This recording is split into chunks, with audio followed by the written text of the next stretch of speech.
তো তড়িৎ ঋণাত্মকতা কি সেটা বোঝার আগে একটু সমযোজী বন্ধন সম্পর্কে আমরা একটু রিকল করে নিয়ে আসি।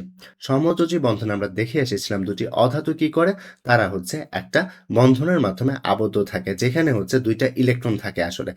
দেখা যায় একটা ইলেকট্রন তার থেকে আসে, একটা ইলেকট্রন অপর পরমাণু থেকে আসে, তাই তো? অর্থাৎ সমযোজী বন্ধনে যেটা হয়, তারা যে দুইটা ইলেকট্রন শেয়ার করে সেটা হচ্ছে দুই পরমাণু থেকে আসে, রাইট? তো এখন কোয়েশ্চেনটা হচ্ছে তড়িৎ ঋণাত্মকতা কি? দেখো এখানে ইলেকট্রন দুইটা তারা সমানভাবে শেয়ার করতে চাইলেও বাট একটা পর্যায়ে দেখা যায় এই দুইটা ইলেকট্রন তারা সমানভাবে শেয়ার করে রাখতে পারে না। দেখা যায় একটা পর্যায়ে যেকোনো একটা পরমাণু তাদের নিজের দিকে ইলেকট্রনটা একটু বেশি টেনে নেয়। এই যে কোনো একটা শেয়ারকৃত সমযোজী বন্ধনে শেয়ারকৃত ইলেকট্রন যুগলকে নিজের দিকে টেনে নেওয়ার যে প্রবণতা, এটাকেই বলা হয় তড়িৎ ঋণাত্মকতা। তার মানে তড়িৎ ঋণাত্মকতা যার বেশি সে হচ্ছে ইলেকট্রন যুগলকে অর্থাৎ সমযোজী বন্ধনে শেয়ারকৃত ইলেকট্রন যুগলকে নিজের দিকে টানবে বেশি। এটাই তড়িৎ ঋণাত্মকতা। তো এই ক্ষেত্রে যেহেতু কার্বনের তড়িৎ ঋণাত্মকতা হাইড্রোজেন থেকে বেশি, তাই কার্বন ইলেকট্রন যুগলকে সে নিজের দিকে টেনে নিয়েছে। তো এখন যদি আমরা তড়িৎ ঋণাত্মকতার সংজ্ঞা দিতে চাই, যেটি দিতে পারি সেটি হচ্ছে সমযোজী যৌগে শেয়ারকৃত ইলেকট্রন যুগলকে কোনো একটি পরমাণু নিজের দিকে আকর্ষণ করার ক্ষমতাটাই হচ্ছে তড়িৎ ঋণাত্মকতা।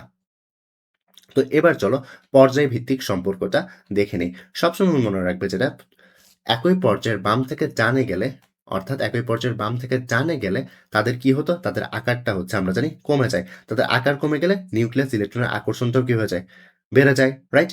তো নিউক্লিয়াস ইলেকট্রনের আকর্ষণ যদি বেড়ে যায় তার মানে ইলেকট্রনের প্রতি নিউক্লিয়াসের আকর্ষণটা বেশি থাকবে, রাইট? এতে করে তড়িৎ ঋণাত্মকতা বাড়বে নাকি কমবে? অবশ্যই বেড়ে যাবে। এখানে ধরো সোডিয়াম এবং ক্লোরিনের তুমি চিন্তা করছো। তো দেখো সোডিয়াম এর তড়িৎ ঋণাত্মকতা বেশি হবে নাকি ক্লোরিনের বেশি হবে? দেখো সোডিয়াম কি বামে রয়েছে, ক্লোরিন কি ডানে রয়েছে। ডানে গেলে একই পর্যায়ের বাম থেকে ডানে গেলে কি হবে, আকার হচ্ছে তার কমে যাবে।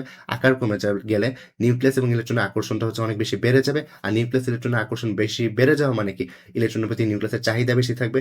চাহিদা বেশি থাকা মানে কি, তড়িৎ ঋণাত্মকতাটা তার বেশি হবে। অর্থাৎ সোডিয়াম থেকে ক্লোরিনের তড়িৎ ঋণাত্মকতা বেশি, বা বলতে পারি এখানে বাম থেকে ডানে গেলে তড়িৎ ঋণাত্মকতার মান বাড়তে থাকবে। তো এই তো ছিল পর্যায়ভিত্তিক সম্পর্ক। এবার চলো গ্রুপ ভিত্তিক সম্পর্কটাও দেখে আসি। ধরো একই পর্যায়ের, অর্থাৎ এখানে গ্রুপ নাম্বার 17 তুমি উপর থেকে নিচে যাবে। একই পর্যায়ের উপর থেকে নিচে গেলে আবার সেম আগের কাহিনী, যে শেল বেড়ে যাবে। শেল যদি বেড়ে যায় নিউক্লিয়াস থেকে সর্ববহিস্থ ইলেকট্রনের দূরত্বও বেড়ে যাবে। নিউক্লিয়াস থেকে সর্ববহিস্থ ইলেকট্রনের দূরত্ব বেড়ে যাওয়া মানে কি, ইলেকট্রনটির উপর নিউক্লিয়াসের আকর্ষণ বলটা কমে যাবে। দূরত্ব বাড়লেই হচ্ছে আকর্ষণ কমে। এতে করে তড়িৎ ঋণাত্মকতা বাড়বে নাকি কমবে? যেহেতু নিউক্লিয়াসের সাথে যেহেতু ইলেকট্রনের উপর নিউক্লিয়াসের আকর্ষণ বলটাই কমে গেছে, তার মানে ইলেকট্রন তার দরকার নাই নিউক্লিয়াসের, রাইট? তো তখন যেটা হয় তড়িৎ ঋণাত্মকতা কমে যায়।